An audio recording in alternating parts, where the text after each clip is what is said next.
Você vai ver agora cenas que não poderiam acontecer durante o regime militar. Um general do Exército aceita ser entrevistado sobre temas polêmicos. Está feito o desafio de novo. É duro de ouvir, é? É duro de ouvir?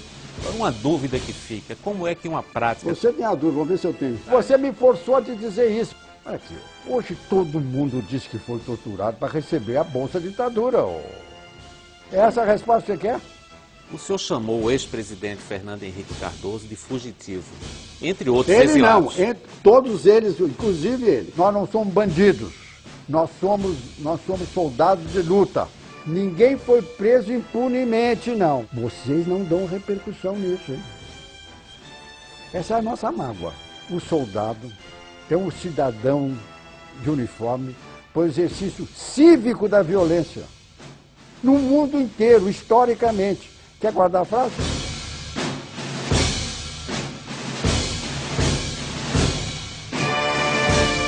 Leônidas Pires Gonçalves ocupou o posto de chefe do Estado-Maior do Primeiro Exército no Rio de Janeiro.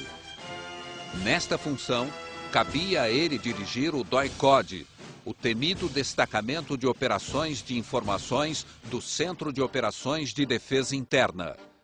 Passou 2 anos e 10 meses na função a partir de março de 1974. Quando o regime militar acabou, ele virou ministro do Exército. Ao gravar esta entrevista sobre os 25 anos do fim do regime militar, o general Leônidas fez uma ressalva. O jornalista Gênito Moraes Neto, né? É com prazer que eu faço essa entrevista.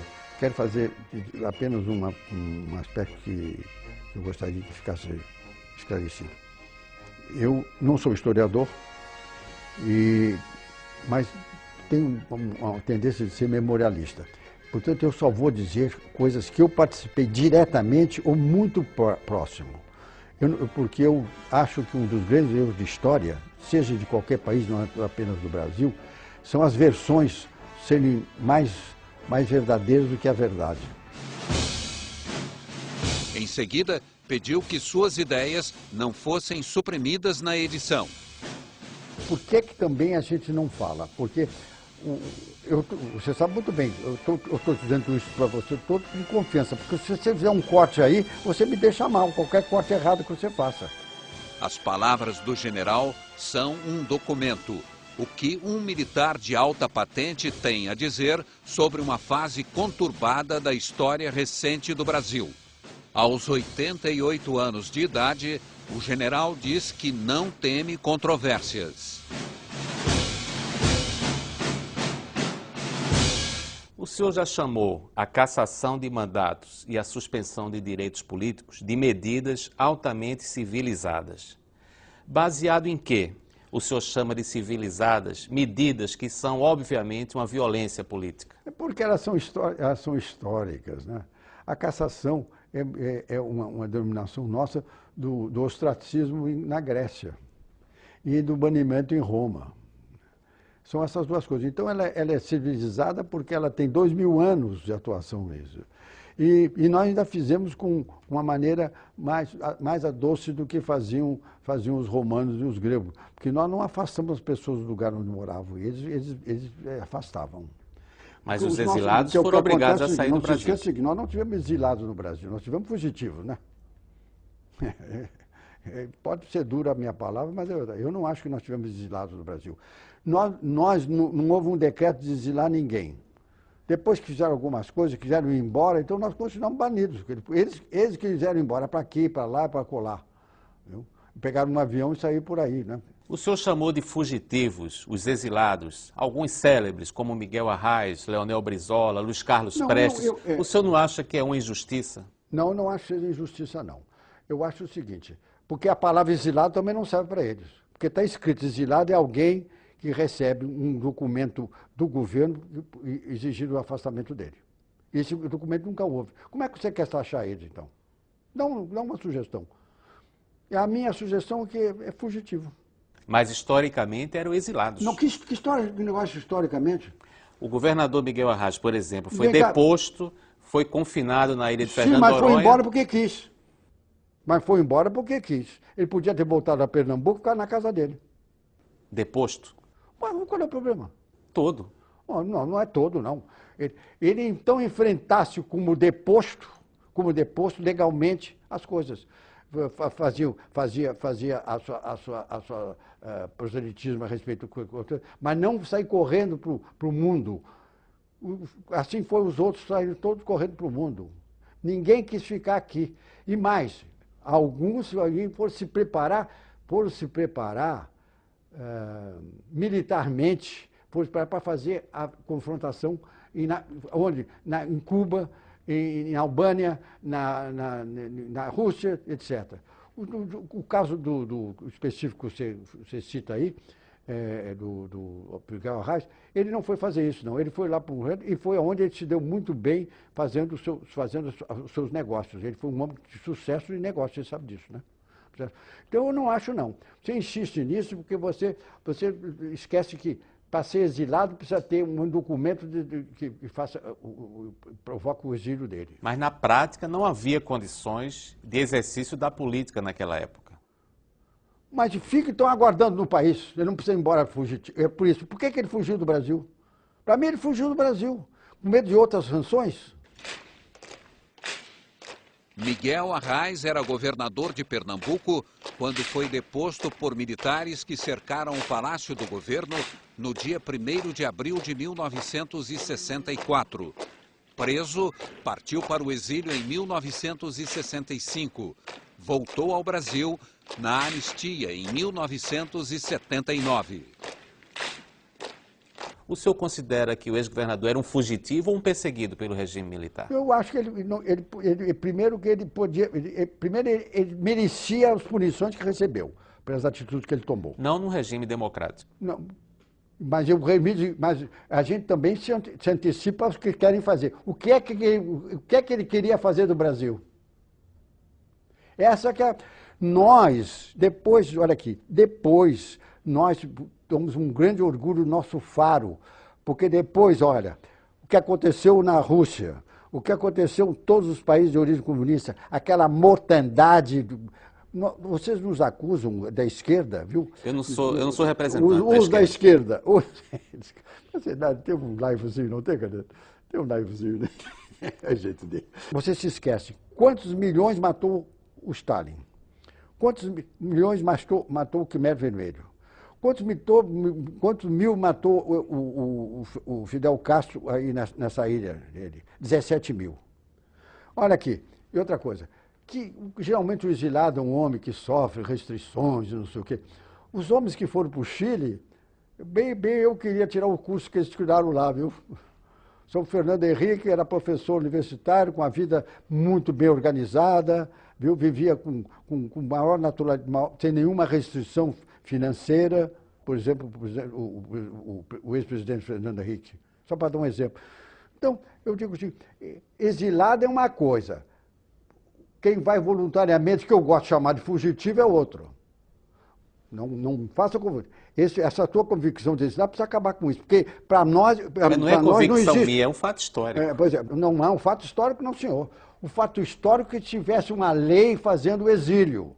Esse fato histórico foi forçado pela mídia para bater no mesmo tambor. Bam, bam, bam, bam, bam, bam, bam, bam. Não, mas se não eram exilados, por que o gogoverno militar promulgou uma lei da anistia permitindo que eles voltassem? Se não existiam exilados, para que uma lei da anistia? Acontece o seguinte, porque eles estavam assustados e nós dissemos para eles, pode ver que não tem perigo nenhum. Ainda tem isso, né? Mais do que fugitivos, eram assustados ainda, né? Eu sempre pergunto uma coisa, alguma coisa tinham feito para ir embora? O senhor chamou o ex-presidente Fernando Henrique Cardoso de fugitivo, entre outros exilados. Ele não, todos eles, inclusive ele. Todo mundo que foi embora sem ser expulso do Brasil, eu considero fugitivo. Sem exceção. É a minha opinião. Fugitivos. O presidente Fernando Cardoso, todos para mim são fugitivos. Porque se eles tinham uma ideia, e essa ideia está sendo confrontada, e fizeram alguma coisa que merecesse, enfrentasse a justiça. seriam respeitados. Mas no regime de exceção, a justiça não é confiável. Porque o que acontece é o seguinte, esse problema de tortura é muitíssimo aumentada. O senhor foi chefe do temido DOI-CODE do Primeiro Exército durante 2 anos e 10 meses. O senhor sabia da existência de tortura a presos políticos? Na minha área, nunca houve tortura a presos políticos. Nunca houve tortura e desafio alguém que venha dizer que foi torturado durante esse período. Está feito o desafio de novo. Foi de 74 a 77. Então, essa história de tortura, você vai me perguntar se existiu. Bom, aí eu costumo dizer, a miserável condição humana leva a isso. Com medo da falada tortura, eles eram grandes delatores, não? Muito, grandes delatores.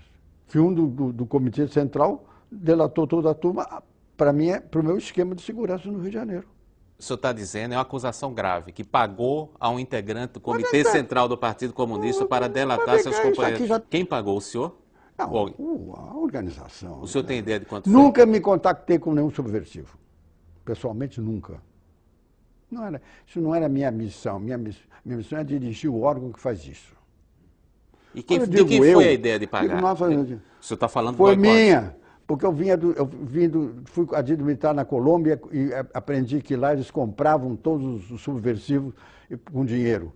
E eu, quando propus isso ao DOI-CODE, ele dizia, não, mas general, não é isso, não é isso. Ele, então, foi preso e ele mostrou o dia que ia ser a reunião, aquela de São Paulo, que você sabe muito bem, da casa da Lapa. Foi ele que deu o dia e a hora e tudo, por 150 mil, entregue para a filha dele em Porto Alegre. Houve outros casos em que o DOI-CODE pagou a prisioneiros em troca de informação? Você está falando um DOI-CODE, o meu do Rio de Janeiro. O único caso foi esse, então? Não. No seu caso, no seu... O senhor faz uma acusação que é de extrema gravidade. Um integrante do Comitê Central do Partido Comunista teria recebido dinheiro para dar informações ao Exército. Ele deu por 150 mil, mandei entregar. Quando eu digo a gente fala funcionalmente. Como eu te disse, eu nunca falei com um subversivo. O dinheiro que foi entregue a esse integrante do Comitê Central do Partido Comunista em troca de informações, segundo o senhor diz... Ela se formou. Saía como do Primeiro Exército? Ué, nós tínhamos... Qual era o... Existia uma caixinha? Caixinha, nada. Um serviço de informações tem verba oficial para cumprir a missão. Mas as informações que ele passou, segundo o senhor diz, em troca de dinheiro, resultaram em mortes. Resultaram? Claro, resultado. Por quê? Porque ninguém se entregou quando nós chegamos lá. Nós não. Aí foi entregue a São Paulo, porque nós temos áreas delimitadas de operação. Foi entregue a São Paulo. Agentes invadiram a casa onde estava reunido o Comitê Central do Partido Comunista do Brasil, o PCdoB, no bairro da Lapa, em São Paulo, no dia 16 de dezembro de 1976. 3 dirigentes do partido foram mortos na operação. São Paulo chegou lá e deu ordem de prisão. Já recebeu bala de lá. Foi recebida a bala. E morte, quem começa a guerra não pode lamentar a morte. É duro de ouvir, é duro de ouvir? Quem começa a guerra não pode lamentar a morte. Nós não começamos guerra nenhuma. Até o momento da bomba de Guararapes não tinha corrido sangue no Brasil. A bomba de Guararapes foi o primeiro sangue no Brasil. Realmente é confirmado que a bomba foi feita pelo pessoal da AP. Uma bomba explodiu no saguão do aeroporto dos Guararapes, no Recife, no dia 25 de julho de 1966. Um almirante e um jornalista morreram na hora. O atentado foi cometido por 2 militantes da AP, a Ação Popular. E você tem noção de que quantas pessoas mataria a bomba se o aeroporto tivesse cheio? Nós calculamos mais de 50. Inclusive é um terrorismo, viu, não pontual, que é um mais criticável ainda. Porque matava gente que Estava lá, até por curiosidade estava lá. O que é que o senhor ouvia sobre tortura? Chegava ao conhecimento do senhor? O senhor ouvia Na minha área não. Na minha área, não. Numa madrugada, lá nos confins, dois antagonistas se encontram, você pode esperar tudo. Pode esperar tudo. Você não se esqueça que essa gente que fala muito em tortura, como se nunca tivesse torturado ninguém. Você acha que pegar um embaixador, um homem acostumado a ser reverenciado, botar dentro de um carro acaronhada, matar o seu segurança e depois ficar num quartinho de 2x2 ameaçado, não é tortura? Tortura psicológica e forte. Vamos acabar com essa história de tortura só de um lado, viu? A seguir. Olha, tome lá da cá, hein? Dos dois, guerra é uma... Sabe o que eu costumo dizer de guerra? Todo mundo tem uma palavra sobre guerra, mas ao mesmo tempo. Guerra não tem nada de bonito a não ser a vitória. O dossiê Globo News volta já.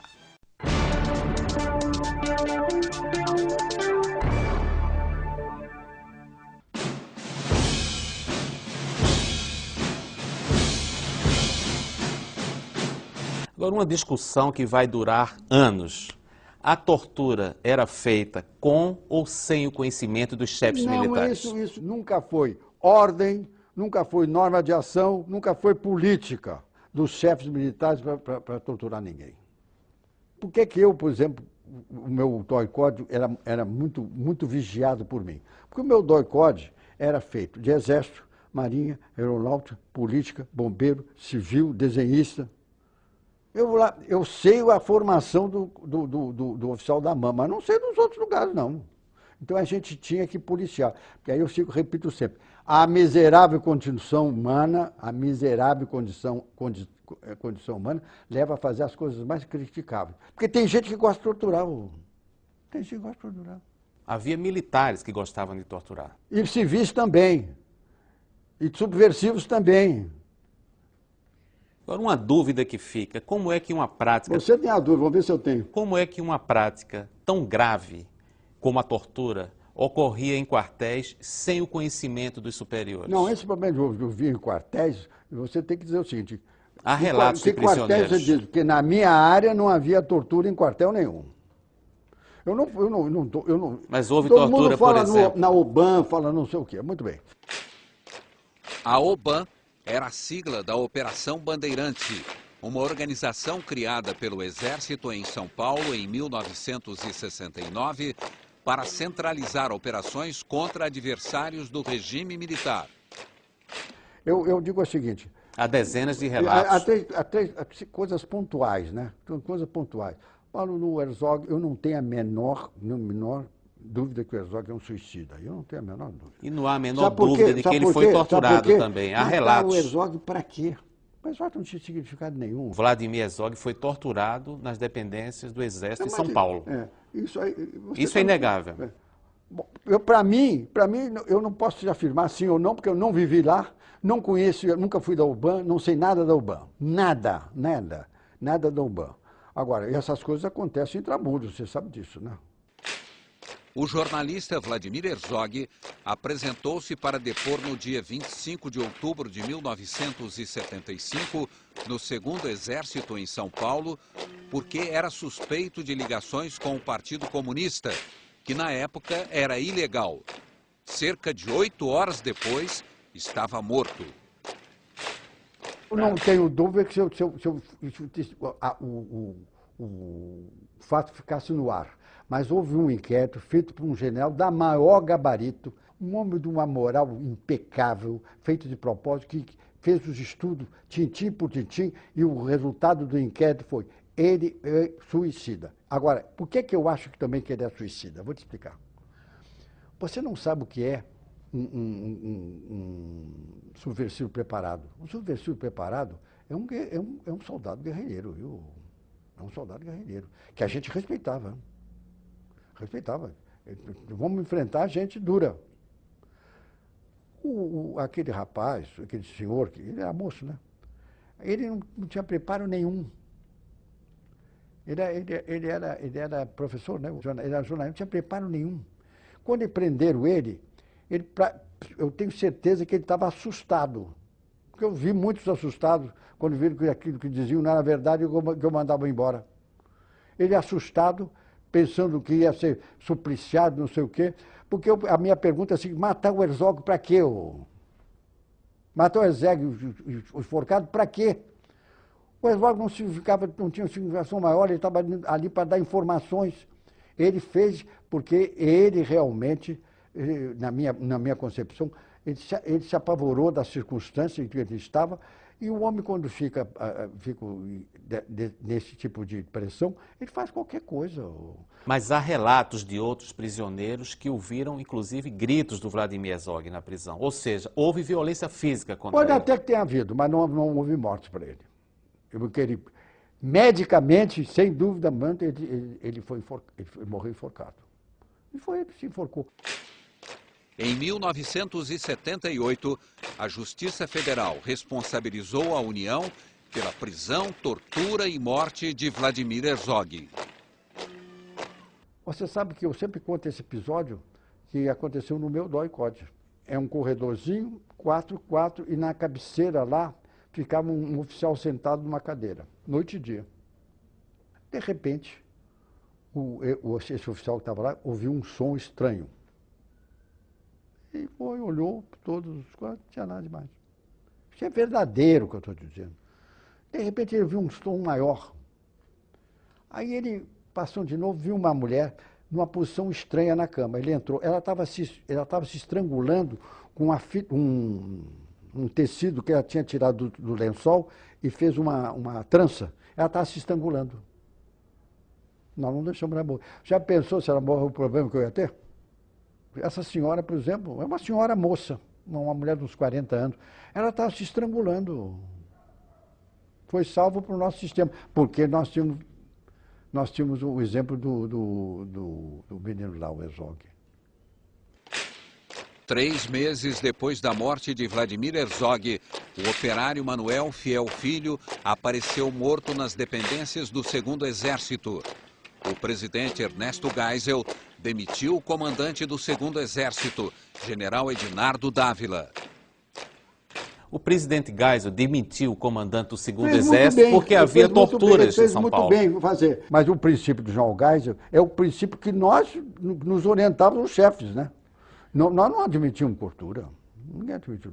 Agora, a morte do jornalista Vladimir Herzog e do operário Manuel Fiel Filho provocou uma reação do próprio presidente da República. E nós também. Isso não é um indício de violência? A morte do Major Martínez, morto miseravelmente, a morte do Major Alemão, que era meu aluno na Escola de Itamar, que recebeu inclusive um tiro na nuca, a morte do Major Chambre nos deixou muito, muito chocados. Olha, tomei lá da cá, hein? Dos dois, guerra é uma coisa. Sabe o que eu costumo dizer de guerra? Todo mundo tem uma palavra sobre guerra, mais ou menos no mesmo tempo. Guerra não tem nada de bonito a não ser a vitória. Os militares a que o general se refere são: o major alemão Ernst von Westerhagen foi morto por engano no bairro do Jardim Botânico, no Rio, em julho de 1969, por guerrilheiros que pensavam que ele era o general boliviano que tinha comandado a caça a Che Guevara na Bolívia. O capitão do exército americano Charles Chandler foi morto em São Paulo em 12 de outubro de 1968 por guerrilheiros que suspeitavam que ele era agente da CIA. O major José Júlio Martínez Filho foi morto em abril de 1971 ao participar de uma tocaia contra guerrilheiros no bairro de Campo Grande, no Rio de Janeiro. O Major Martínez, filho de um coronel, meu amigo, você pensa que nós esquecemos isso? Não, nós não esquecemos isso também, não. Agora, só que a mídia não fala nessas coisas, só fala nesses outros casos. O problema é o seguinte, guerra não tem nada de bonito. Aquilo era guerra, começada por eles. Os militares, como o senhor, reclamam de que os chamados esquerdistas não esquecem da tortura, por exemplo. Mas o senhor acaba de dizer também que não se esquece das mortes ocorridas entre militares. Você me forçou a te dizer isso, porque você também estava nessa posição de não esquecer. Não, estou fazendo uma pergunta. Não, mas eu estou te respondendo. Eu não sou militante. Pelo fato de você não ter esquecido e não saber das outras coisas, eu estou te alertando que no outro lado também havia isso. Não, eu sei que houve mortes dos dois lados. Você sabe? Por que você não me perguntou sobre essas mortes? Agora você vê a nossa situação, trazer um oficial da Alemanha para fazer um curso aqui e o cara ser morto miseravelmente na rua. A gente gosta de lembrar isso quando vocês falam, né? Vocês falam, não, é aqui. Aí porque eu entro na mesma chave geral. Guerra é guerra. Guerra não tem nada bonito, só a vitória. E nós tivemos. A vitória foi nossa. Porque esse país caiu na democracia que nós queríamos. Os atuais homens que estão no poder deviam nos ajoelhar, nos agradecer de joelho ter feito a Revolução de 64. Porque o sistema, se nós tivéssemos um sistema de regime de governo comunista, concepção comunista é uma coisa, regime de governo comunista é outra. Todos eles já teriam morrido, porque a autofagia lá é reconhecida. Fizemos com muita dor para ambos os lados, com muita dor para ambos os lados, nós conseguimos chegar ao que chegamos hoje no Brasil, que o Brasil é uma democracia. Um pouco autoritária, mas é. Daqui a pouco. Teu pai foi preso? Teu pai foi preso? O dossiê Globo News volta já.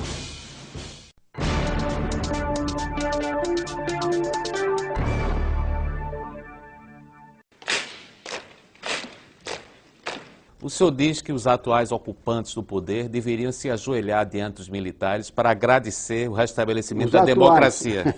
O senhor se refere ao presidente Lula? Não, eu sempre digo o seguinte, repare só, eu sou muito justo. O que é um subversivo para nós? Subversivo é um homem antissistêmico. Mas o presidente Lula sempre foi intrasistêmico. Ele fazia parte de um segmento democrático que se chama sindicato. Então ele nunca foi subversivo no meu ponto de vista. Não é porque ele está no governo, não é uma análise de cientista político razoavelmente conhecedor que é o general Leônidas, viu? Porque ele fazia as ações dele dentro do sindicato. O senhor chegou a chefiar o DOI-CODE no Rio durante o regime militar e foi o primeiro ministro do Exército depois da redemocratização. O senhor admite que a tortura é uma mancha na história recente das Forças Armadas no Brasil? Eu acho que ela lamentavelmente ocorreu, mas para ser uma mancha, ela foi muito aumentada por aqueles que são nossos antagonistas, para justificar algumas coisas que eles fizeram e que acham que tinham direito de fazer. Eu acho isso. Porque essa tortura, se você for ver, olha aqui, hoje todo mundo diz que foi torturado para receber a Bolsa Ditadura. Não tem cabimento. Nós já gastamos 2 bilhões e 800 milhões nisso. Essa resposta você quer? O senhor que sabe. Ou quer mais alguma coisa a mais? A pergunta era essa, se o senhor concorda que a tortura é uma mancha lastimável na história recente das Forças Armadas brasileiras. Eu acho que é uma mancha, para chamar de mancha, com que dimensão você tem essa mancha? Porque se você diz convenção histórica, eu acho que foi um trabalho feito na mídia pela esquerda, que é toda infiltrada, né? Você sabe disso melhor do que eu. E foi no passado muito mais. Agora estão se liberando. No passado, muito mais. Muito mais. Então, ainda hoje, o senhor acha que a infiltração esquerdista na mídia? Eu costumo dizer assim, pegar uma mancha do tamanho de uma formiga e bater no microscópio. E aí ficou com o tamanho do elefante. O aumento dos torturados em função da ambição financeira. O senhor diz que há infiltração esquerdista na imprensa, na mídia. Isso não é uma expressão dos anos 60 e 70 mundial, superada? Mundial até hoje. Mundial até hoje. Mundial até hoje. Mundial. Eu não sou de nenhuma restrição à liberdade, mas eu acho que tem que botar do lado dela, assim, responsabilidade junto. Que orientação o senhor dava aos seus comandados do primeiro exército? Olha, eu disse assim, informação que nós estamos é para exercer com nobreza. Nós estamos aqui para resolver, para defender os interesses do Brasil. Nós não estamos aqui para entender interesses de ninguém, nem pessoalmente. Segundo, nós não somos bandidos, nós somos soldados de luta.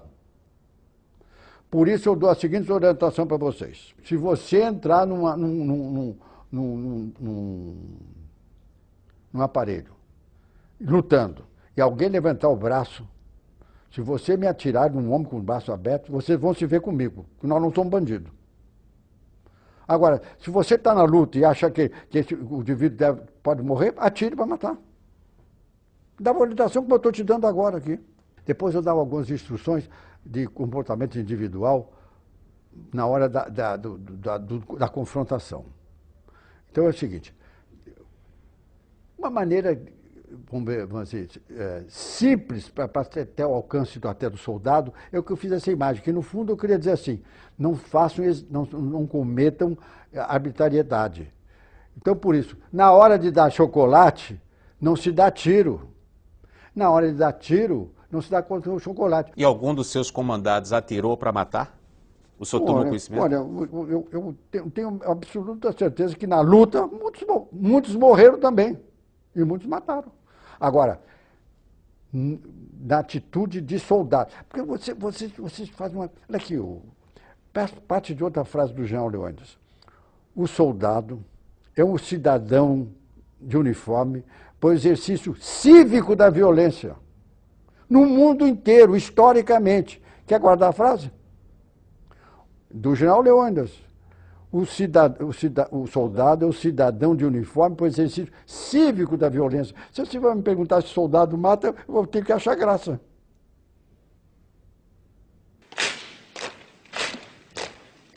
Nem faz tanto tempo, durante o regime militar, jornalistas fazerem perguntas a um general sobre tortura era uma situação inimaginável. O senhor acha que o Brasil corre algum risco de voltar ao tempo em que jornalistas não podiam abordar generais como o senhor? Eu não sei se isso é verdade, porque toda a vida me abordaram e eu respondi. Durante o regime militar, não? Completamente, qualquer oportunidade. A gente não tinha chance de se aproximar dos generais. Um oficial do Exército da Ativa não discute política com jornalistas. Essa orientação é institucional hoje.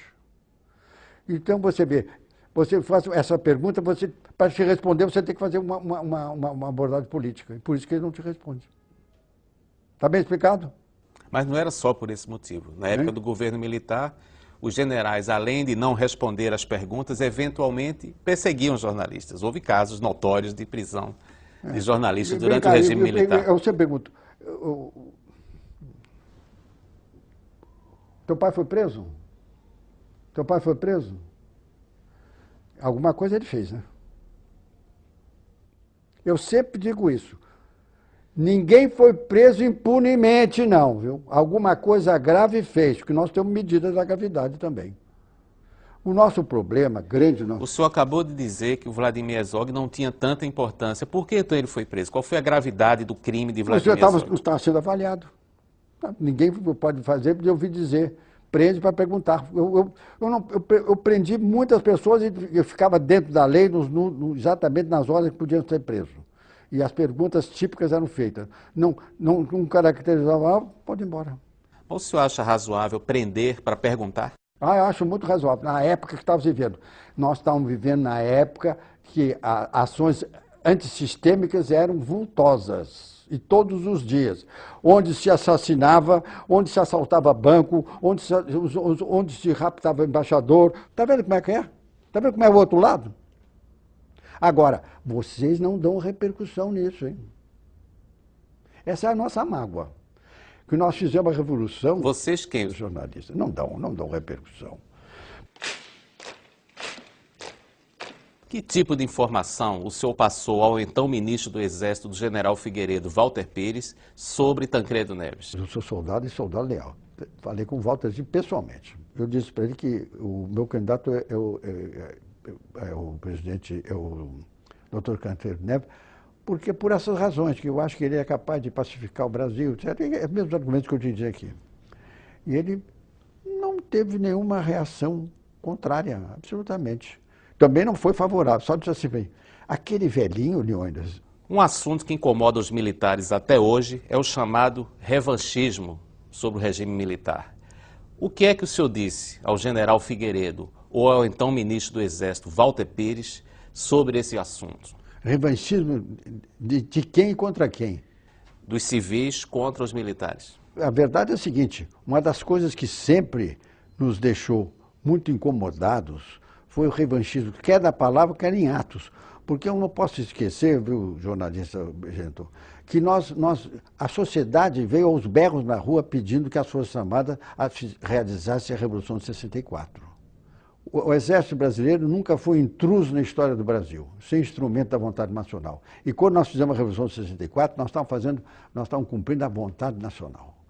Então, eu tinha preocupações depois da Revolução que houvesse revanchismo. Eu tinha preocupações, por motivos óbvios, porque nenhum vencido fica parado depois que é vencido. Viu?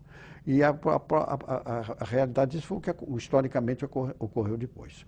Então, especificamente com os dois, eu nunca tratei esse assunto. O senhor teve algum contato pessoal com o general Figueiredo para tratar da eleição de Tancredo Neves para a presidência da República? Conheço bem o Figueiredo porque ele foi meu aluno na Escola do Comando do Estado-Maior há 3 anos. Diga-se de passagem, eu repito sempre, aluno brilhante. Um aluno brilhante. E eu sou da opinião de que a personalidade do João Figueiredo, no período que ele era presidente, já não era a mesma que eu conheci. Deve ter tido algum derrame cerebral, porque ele não era o Figueiredo que eu conheci. Era outro tipo de Figueiredo. Aliás, essa minha opinião é igual do João Geisel. A lucidez ele continua, mas aqueles rompantes deles não era muito normal. O senhor pode narrar com todos os detalhes o que aconteceu com o senhor na noite em que o presidente eleito Tancredo Neves foi internado no Hospital de Base de Brasília? Eu vou fazer a narrativa que eu acho que é verdadeira. Você vai dizer, mas por que a sua é verdadeira? É porque eu estava em cena, né? Quem deu a notícia sobre a doença do presidente foi o general Ivan de Souza Mendes, que ocuparia o posto de chefe do Serviço Nacional de Informações. Toca o telefone e veio um amigo meu dizendo, general, o João Ivan está no telefone e quer falar com o senhor. Eu fui lá e fui atender o telefone. Ele disse assim, Leônidas, eu digo, o que é que aconteceu que eu já não estou gostando da tua voz? Exatamente isso, viu? Imagina você que o nosso presidente eleito está no hospital e está numa situação grave, não tem condições de assumir, e eu não estou gostando do que está acontecendo aqui. Palavras textuais dele, hein? Eu não estou gostando do que está acontecendo aqui. Eu digo, e onde é que está? No hospital central, de base. Aí eu fui, peguei o carro para o hospital. Cheguei no hospital, obviamente eu procurei onde estava o presidente Tancredo. Aí me dei conta que eu não podia entrar lá, porque ele estava no problema de crise. Aí, numa sala ao lado, eu entrei, aí vi toda aquela pleiade dos grandes líderes brasileiros lá. Começando por os 2 homens que estavam no Congresso, o Fragelli e o Dr. Ulisses, que eu sempre chamei de Dr. Ulisses, né?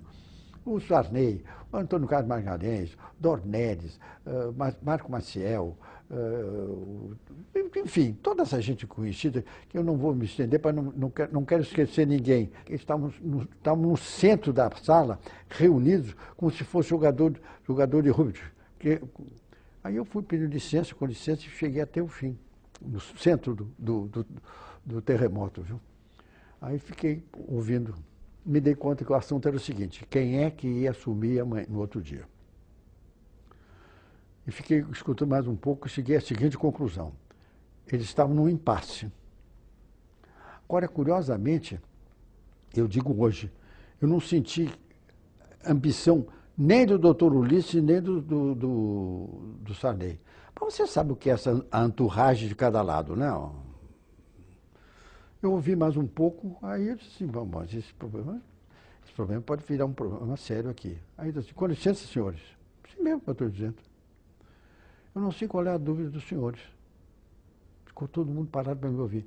De acordo com o artigo 76 e 77 da Constituição, quem assume é o vice-presidente da República. Você pode imaginar a surpresa de um general, é como diz o Ronaldo Costa Couto, né? Dando aula para constitucionalista, político, sobre um tema do momento.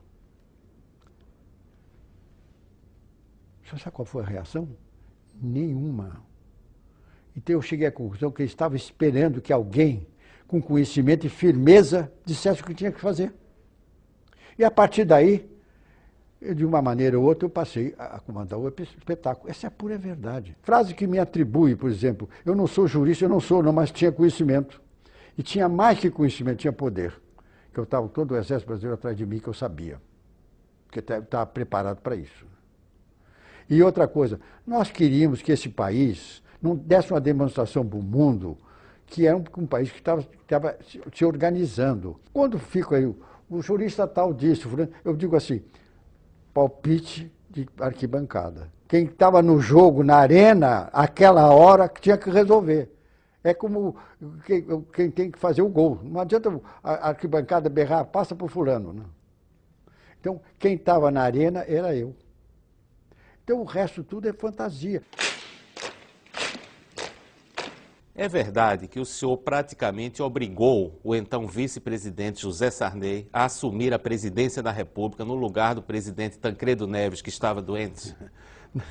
Não, a palavra que eu obriguei, eu acho que não cabe no tema. Eu apenas, nos episódios que antecederam essa conversa pessoal com o presidente, eu disse a ele que era uma obrigação que ele tinha constitucional de assumir. É completamente diferente. Porque ele assistiu o episódio no hospital e sabia que a minha argumentação tinha sido jurídica. Porque, jornalista, gente, o problema é o seguinte, alguém fica surpreso de eu dizer que eu tinha conhecimento jurídico. Eu sempre gosto de alertar uma coisa. Pode ser inusitado, mas foi real.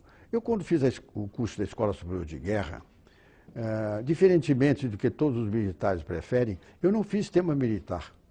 Eu escolhi o tema, um modelo político para o Brasil.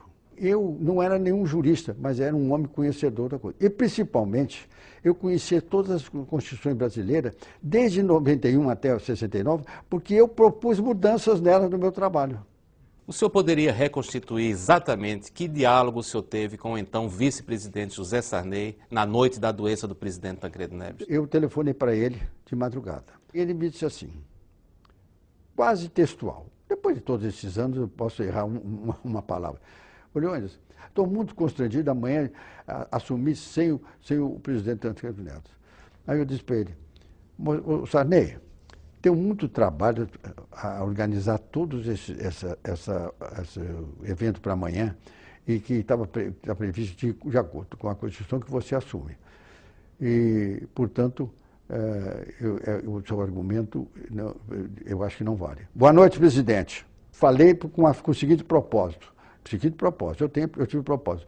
Porque eu vi que o meu propósito foi atingido. Naquele momento, ele se deu conta que ele era presidente da República.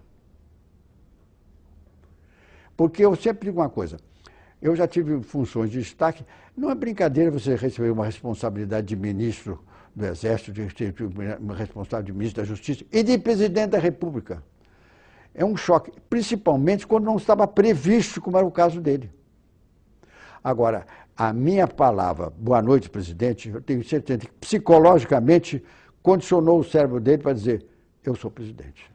Logo no início da nova República, quando o senhor era ministro do Exército, o general Newton Cruz foi preterido numa lista de promoções. Você disse punido, não, punido, ele foi preterido. Quem tomou essa decisão exatamente que tinha um óbvio componente político? Não, o problema é assim, todo mundo sabe que a promoção ao generalato, do generalato, é feita no alto comando.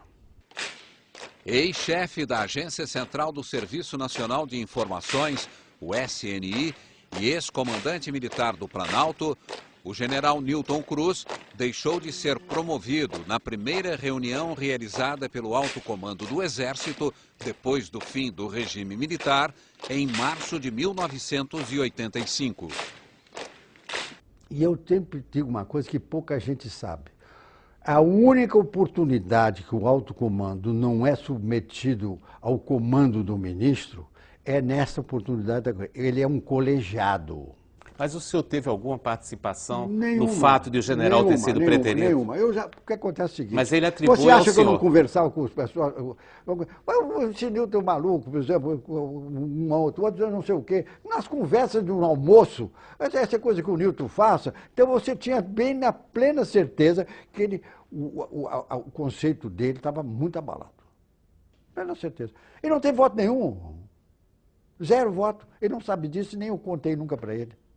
Ele teve 0 voto. Dos 13 generais, ninguém votou nele. Agora, ele atribui a mim, deixa ele atribuir a mim, se ele faz bem, viu? Mas é uma injustiça. O que acontece é o seguinte, eu sempre digo assim, o general, todos os generais têm uma característica. Agora, o 4 estrelas tem que ter algo mais, viu, jornalista Geneton? Tem que ter algo mais. O que é esse algo mais? É indefinível. Mas é um algo mais de equilíbrio, de grandeza, de visão.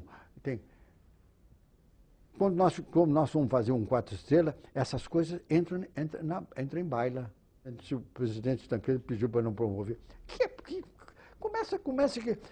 Eu não admitiria um pedido desse. Você vai dizer que você não me conhece, mas eu não admito um presidente, esse problema é meu. Depois, se o senhor quiser, não promove quando vier a lista. Mas eu mexer, a priori, não mexo, não. E você acha que o presidente Tancredo era homem para fazer isso? Não era também, não. Você sabe qual é o único troca de opiniões entre o presidente Tancredo na véspera da posse, antivéspera, e comigo, qual foi? Eu vou te relato. Pode tomar nota aí. Eu perguntei para ele assim, o presidente, alguma diretriz para o Exército? Fiz a elegância dele. Ministro, o Exército brasileiro está nas suas mãos. Pode botar que é palavras textuais. O Exército brasileiro está nas suas mãos. Então você é um homem que diz isso, vai pedir para não promover alguém? O regime militar acabou há 25 anos.